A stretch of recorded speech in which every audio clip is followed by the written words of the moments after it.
Hi boy. Listen, Ice Age 2 explained by an idiot. Last time I watched this movie, 2014. 2014, bro. And I think this dropped mid 2000s or late 2000s. Welcome to Ice Age 2, The Meltdown. That starts out again with Scrat and his nut struggles. Then we see a bunch of animals playing in a half-icy water park. All the kids are having fun in a camp or daycare that Sid organized where he can't control them at all, so they basically torture him the whole time, which leads Manny and Diego to come and save him from them and make fun of him for being such a loser. So he's like, you guys gotta start treating me with some respect, and hops away. Then the kids, having no filter by nature, keep asking questions and saying shit that fills Manny with sorrow for having no family and dread for very possibly being the last of his kind. And then they crack down on this armadillo spreading doomsday news around because he wants to sell straws. Manny tries to convince the people not to worry, that the world's not going to end, it's not going to flood like Fast Tony's saying, with some very flawed logic. Then they see Sid about to jump off the very tall waterfall to try and prove that he's got some balls and get some respect from them. So they go up to stop him. Manny catches him right before he jumps and slides back down the slow, pushing Diego onto the ice, which cracks. He runs back before falling into the water, and they show us a wide shot of all the ice around them cracking and melting around this big ice dam, which wasn't like that in the previous shots, by the way. Yes, Diego broke the ice a bit, but he didn't do all of that for fuck's sake. Anyway, they realize that Fast Tony, the was correct with his prediction that the ice is melting and it's going to flood the place. So they go down to warn the people, but by trying to walk down, the ice above the waterfall cracks and they fall. Oh man. Fall down the waterfall, slide over to the people. And you know, now that I think of it, how did they get up there in the first place? I don't see any stairs or a slope with a gradient good enough for them to go up. So how did they do it? Is there an indoor cave stair system in the walls of this ice? Doesn't matter. They get down there to join Tony and warn the people of their impending doom. They don't believe him because he was just telling them that it wasn't true, and now he switched sides. But then a vulture hanging out above confirms that the ice around them is melting. They're in a big bowl that is going to fill up very soon, and the only way to survive is to get to the other side of the valley where there is a boat. Sort of a Noah's Ark type deal, you dig? He also says that they have 3 days before the ice in the dam gets weak enough, breaks and lets the water through, and the water gets to the geyser fields before the boat. How did this chicken possibly come by this estimation? It's not like it's something you can eyeball by looking at the dam. Whatever. 3 days before the water hits the geyser fields, it is. He flies off wishing death upon them, and some of the dam breaks and falls down. This beaver saves his child that wasn't visible in any previous shots from falling debris, and now with everyone convinced, they start moving to the other side of the valley, while some prehistoric frozen fishies that are somehow still alive. They must be still alive, bro. Oh my god. Nostalgia, boy. 2014 is the last time I saw this, right? Yo. But when it first came out, bro, I probably watched it like a few months after it dropped, bro. I remember too, bro. I was laying on it. We had a big flat screen TV, bro. Back in like mid 2000s, that was a big deal. You feel me?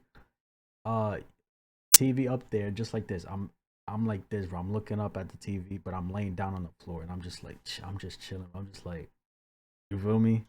Live in the ice, thaw out of the ice, swim in the water, and eat stew, Tony's turtle's sidekick. Then we cut to a short montage of Manny's little herd walking through the day and night to make it to the other side. Eventually, Manny's very literal existential crisis hits an all-time high. Then they hear another mammoth roar. Do mammoths roar, or is it called something else? They hear a mammoth trunk loud exhale. Do they make that noise from their nose? Bruh, it doesn't matter.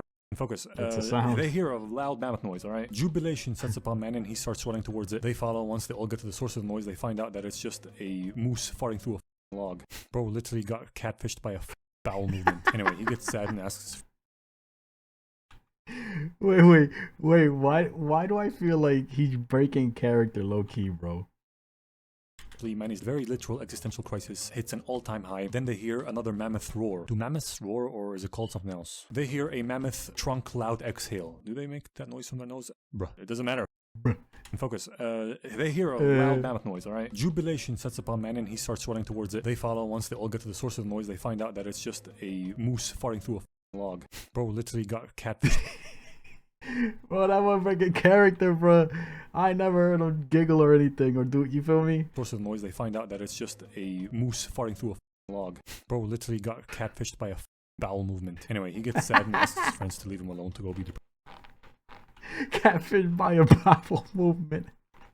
Bro literally got catfished by a bowel movement. Anyway, he gets sad and asks his friends to leave him alone to go be depressed or espresso. While he does that, they run into a couple of mischievous possums who annoy them, then force them into awkward positions while they play whack-a-possum twister, while the little mount a relentless pebble assault on them. Diego gets free, runs after them, so they run away to their sister, and we cut to Manny being sad at a pond when another female mammoth falls out of a tree right next to him, and he goes, I knew it wasn't the only one. She goes, me too, everyone falls out of a tree once in a while, they just don't say it. Then Crash and Eddie, the two possums, run over to her, calling her their That's a strong tree, I'll tell you that. sister. Manny and That's a strong tree. once in a while, they just don't say it. Then Crash and Eddie, the two possums, run over to her, calling her their sister. Manny and the boys find out that she thinks she's a possum and says like, I know they say never stick your crazy, but you kind of got limited options here, bro. And comes up with Ellie, that's her name, and her bros to Yo, his commentary hitting in this one, bro. stick your crazy, but you kind of got limited options here, bro. And comes up with the idea of inviting Ellie, that's her name, and her bros to come escape the flood with them. Manny doesn't like that idea because she's either do Crash and Eddie because they got beef with Diego, but she agrees because if they only travel at night to avoid predators, they'll never get to the boat in time, and they can protect them from their predators when they travel in the morning. And so they don't waste time bickering. Manny also reluctantly agrees. They all start moving again, the possums drastically slowing down their pace because they're trying to move camouflaged and sneaky peeky like. Even Ellie does that, who was not visible behind this boulder in any of the previous shots. The bushes were, she wasn't. Anyway, Manny tries to convince her that she's a mammoth too, like, look at our footprints, look at our shadows, we're the same. But she's like, yeah, look at that, you must be part possum, being the densest of coats. And I don't think that statement has ever been more accurate and more fitting than right now. I guess they fell behind all other animals because they keep moving and they're alone now over this semi-frozen over lake. The two evil fishies now swimming underneath them pop out of the ice to attack. The possum gang get to safety, but Sid gets thrown into the water while Diego's on a small piece of ice. He swims over to him to escape. The fat evil fishy coming for him, but Diego's frozen through fear of the water, so he bites his tail to snap out of it and they jump away to safety. Meanwhile, the other long she's attacking Manny, but he stops it with his tusks. It gets stuck on them, then he throws it away, mash it into the floor and step on it and kill it. Actually, that might be a bad idea because it's probably going to break his part of ice and he'll fall into the water, so never mind. But they still die, you feel me? He eats it away to impress Ellie and gets the safer, thicker ice with the rest of them. However, she is not impressed and they keep moving. The possums keep having fun and playing on the way while Manny is mad at Ellie for being such a stupid. She's like, I don't care if she thinks she's a possum. You can't be two things. Which is a very brave statement to say nowadays with all the identifying as 85 different things at a time. And if you get mad at that statement, by the way, just know I identify as an A4 piece of paper that's attracted to newspapers. So anything you say is a hate crime. Checkmate, alphabet people. Moving on. Yeah, this ain't boy crazy, cuz. Oh, this boy crazy, bro. Oh, man. Hey, bro. I don't understand all this shit, bro. I don't want to understand. I don't care. I don't care, bro. An A4 piece of paper attracted to newspapers. So anything you say is a hate crime. Checkmate, alphabet people. Moving on. Crash almost dies because he's a dipshit that wanted to fly. They continue. Ellie gets stuck underneath a log. Manfred unstucks her by throwing the log away, which uncovers a pathway to a tree that gives Ellie mad deja vu. So she walks down it. He joins her. Sid and Diego leave them alone because they're like, oh, they're gonna. Ellie keeps walking and gets flashbacks of her being the lost little baby or abandoned little baby in a snowstorm who found this tree and took shelter by it, but then this possum mom found her, took her in and raised her. Remembering all that finally makes her realize that she's a mammoth, talks about it with Manny. He tells her that she's an attractive mammoth because she got a fat ass.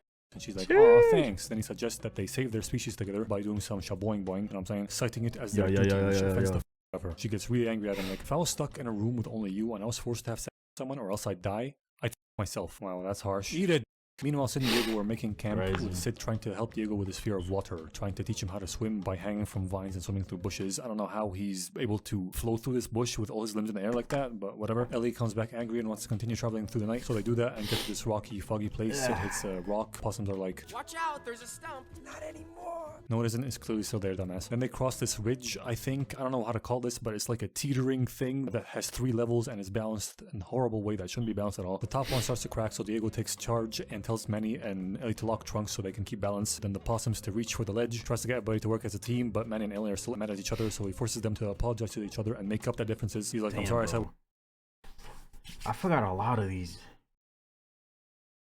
I deadass forgot a lot of these scenes, bro. Now, question for y'all right quick.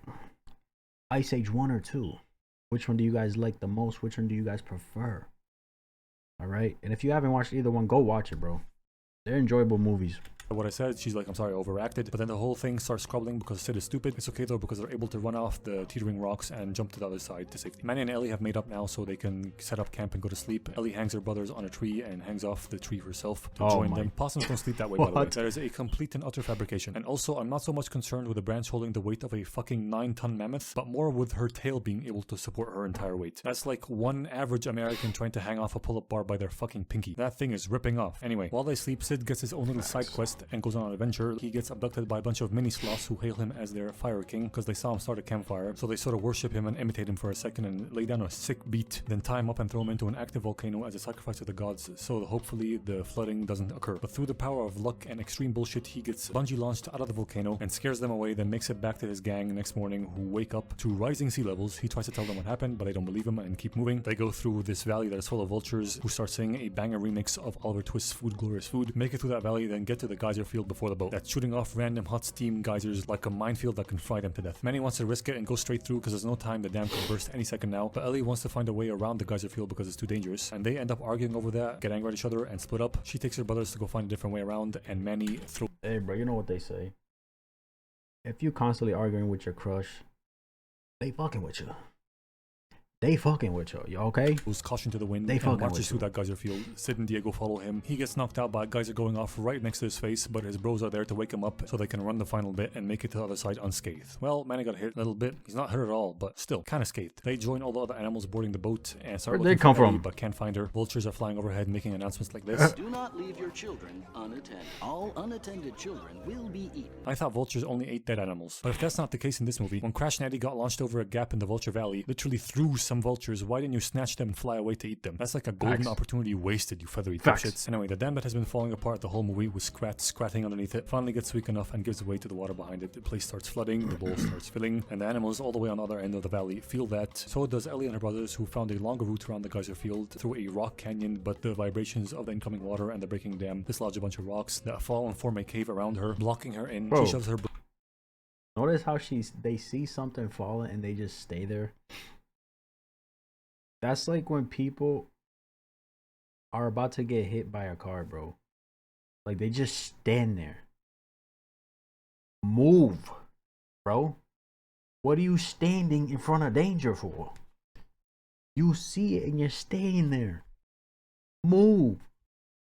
Like, what is this? Coming water and the breaking dam dislodge a bunch of rocks that fall and form a cave around her, blocking her in. She shoves her bros through a crack so they can go save themselves, but they tell her that they will find help and come back, and they do that. They spot Manny amidst the panicking masses, tell him what's happening, so he runs back to the cave with them, undeterred by the water that is barreling towards them. The water finally arrives, but the fearless fat ass continues and swims through, grabs a log, and wedges it in the rock cave, trying to pry it open to free her from her aquatic sarcophagus, an aquaphagus, if you will, but it's very hard. While Sid tries to save Crash and Eddie, who are now stranded in the water, but when he jumps down, he dives directly into his ice because he's a dumbass. Oh fuck! Hey, bro, I mean, Eddie, who are now stranded in the water, but when he jumps down, he dives directly into a piece of ice. That's his face normally. That shit did no damage for real, bro. That's literally how he be looking like. Because he's a dumbass, didn't look before going and knocks himself out. Now he needs saving as well. So Diego gets over his fear of the water and jumps straight in, learns to swim real quick, saves the boys and gets them over to like a high dry point or whatever. Then the two evil sushis make it to Manny, drag him down into the depths to bully him a bit, but he kicks them away and goes back up to the cave, jukes them into ramming the log for him and opening the cave. The big ass rock that's blocking the cave falls onto them and they get dragged down by that, eliminating them for good. He saves Ellie and they join the rest of the guys, but they're still gonna die because the place is still flooding. I mean, they could totally swim over to the boat and survive, but maybe not. Whatever. Scrat, they might as well. Side of the bowl with them with his nut, is now climbing the ice wall with it, which forms a massive crack, opening that side of the wall and draining the water. I'm sure he's not the... That boy, that man glued. Hey, y'all, whoa, y'all see that fucking meme, bro? All right, look, that picture's crazy. That boy is stuck on that nut. Pause.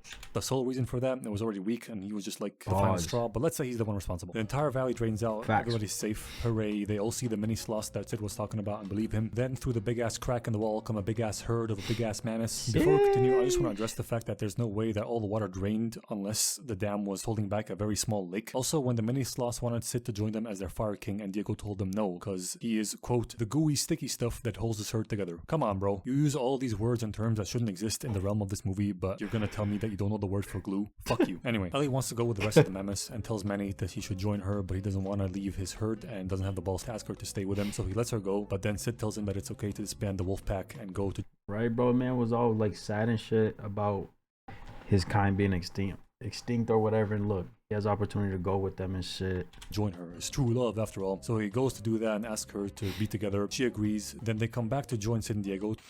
to enlarge their herd instead of the mammoth herd. And they walk away a big, happy, fucked up family. Then we see Scrat go to nut heaven and get pulled out of it because Sid gave him mouth-to-mouth and brought him back to life, which infuriates the hell out of Scrat, and he goes all Lieutenant Dan on him like, why didn't you let me die? The end. This movie gets 69 possums out of 85 mole rats. Bro, his commentary in this was funny, bro. Fucking breaking character and shit, damn near. Oh, W video, bro. At 5:31, I think it's an adult joke when Sid referring to his stump, not referring to the actual stump. Take it from that. Yo, maybe it is. Hey, yo. When I was a kid, I was so upset whenever the squirrel couldn't get his acorn. Bro, that like, I don't know, bro. Like, he's iconic for real, but a little annoying, you feel me? Annoying ass boy. Scrat is the strongest character in the Blue Sky universe. He literally split Pangea. The movie with the rendition of Food, Glorious Food, that I'll never be able to get out of my head no matter how hard I try. Emmett sloths, saber-toothed tigers, and squirrels shape the world. Catfish by a fart is low-key funny for the thumbnail. Oh man, W video, bro. W video. Let me know what you guys thought.